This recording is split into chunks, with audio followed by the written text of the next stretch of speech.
Natural star Nani సమర్పణలో wall poster banner పై ప్రశాంతి నిర్మిస్తున్న లేటెస్ట్ మూవీ కోర్. ఈ సినిమాలో ప్రియదర్శి ప్రధాన పాత్రలో నటిస్తుండగా శివాజీ, సాయి కుమార్, రోహిణి, హర్షవర్ధన్, శ్రీదేవి తదితరులు కీలక పాత్ర పోషిస్తున్నారు. యంగ్ డైరెక్టర్ రామ్ జగదీష్ తెరకెక్కించిన ఈ మూవీ ఇప్పటికే షూటింగ్ పూర్తి చేసుకుని ఉగాది కానుగ్గా మార్చి 14న గ్రాండ్ గా ప్రేక్షకుల ముందుకు వచ్చేందుకు సిద్ధమవుతోంది. ఇక కోర్టు మూవీ ట్రైలర్ ను రిలీజ్ చేయగా ఎంతగానో ఆకట్టుకుంది. సినిమాపై భారీ అంచనాలను పెంచేస్తోంది.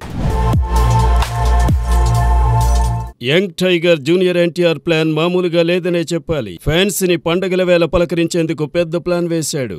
ఈసారి థియేటర్లో ఫ్యాన్స్ కి పండగనే చెప్పాలి. బ్యాక్ టు బ్యాక్ సినిమాలు తీసుకురావాలని ప్లాన్ చేసుకున్నాడు ఎన్టీఆర్. అందుకు తగ్గట్టుగానే 3 పండగలకు 3 సినిమాలను లైన్ లో పెట్టేశాడు ఎన్టీఆర్. పార్ట్ 2 మూవీ చివరి దశలో ఉంది. హృతిక్ రోషన్ తో కలిసి చేయాల్సిన పాట షూట్ ఇటీవలే మొదలైంది. ఇంకో వారం రోజుల్లో ఆ పాట కూడా కంప్లీట్ అవుతుంది.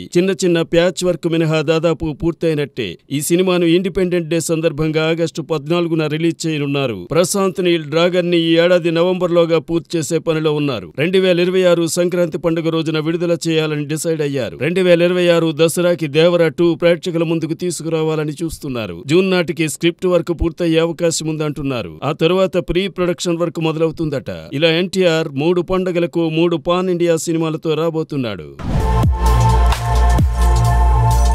బాలీవుడ్ లో టాప్ హీరోయిన్ గా దూసుకుపోతున్న కియారా చేతిలో చాలా సినిమాలు ఉన్నాయి. కానీ తల్లి కాబోతున్న కారణంగా ఇప్పటికే సగం షూటింగ్ పూర్తి చేసుకున్న చిత్రాలు మినహాయిస్తే మిగతా సినిమాల నుంచి తప్పుకుంది కియారా. అంతేకాదు త్వరలోనే మొదలు కావలసిన డాన్ 3 సినిమాను కూడా వదులుకుంది. దీంతో ఆమె స్థానంలో మరో హీరోయిన్ ని తీసుకునున్నారు. ఇక తాజా సమాచారం ప్రకారం కియారా అద్వానీ మరో 2 ఏళ్లు సినిమాలకు దూరంగా ఉంటుందట. తనకు బిడ్డ పుట్టిన తర్వాత కొంత విశ్రాంతి తీసుకుని ఆ తర్వాత రీ ఎంట్రీ ఉంటుందని ఆమె టీం చెబుతోంది. ప్రస్తుతం ఈ వార్త వైరల్ అవుతోంది. ఐకాన్ స్టార్ అల్లు అర్జున్ తమిళ డైరెక్టర్ అట్లీతో సినిమా చేయబోతున్న సంగతి తెలిసిందే. అయితే లేటెస్ట్ గా అందుతున్న సమాచారం ప్రకారం కోలీవుడ్ స్టార్ హీరో శివకార్తికేయన్ ను ఇటీవల అట్లీ కలిసి స్టోరీ వినిపించగా అందుకు శివ గ్రీన్ సిగ్నల్ ఇచ్చినట్టు తెలుస్తోంది. కోలీవుడ్ లో పాటు ఇటు టాలీవుడ్ లో తనకంటూ ప్రత్యేక గుర్తింపు తెచ్చుకున్న హీరో శివకార్తికేయన్ ఇటీవల అమరన్ సినిమాతో అటు కోలీవుడ్ తో పాటు టాలీవుడ్ లోనూ బ్లాక్ బస్టర్ హిట్ అందుకున్నాడు. ప్రస్తుతం వరుస సినిమాలతో బిజీగా ఉన్నాడు. మరోవైపు అట్లీ మాత్రం బన్నీతో భారీ ఎత్తున సినిమా చేయబోతున్నాడని కోలీవుడ్ వర్గాల సమాచారం. ఈ క్రేజీ కాంబోపై భారీ అంచనాలు నెలకొన్నాయి. త్వరలోనే ఈ కాంబోకు సంబంధించి అధికారిక ప్రకటన వెలువడనుందని సమాచారం.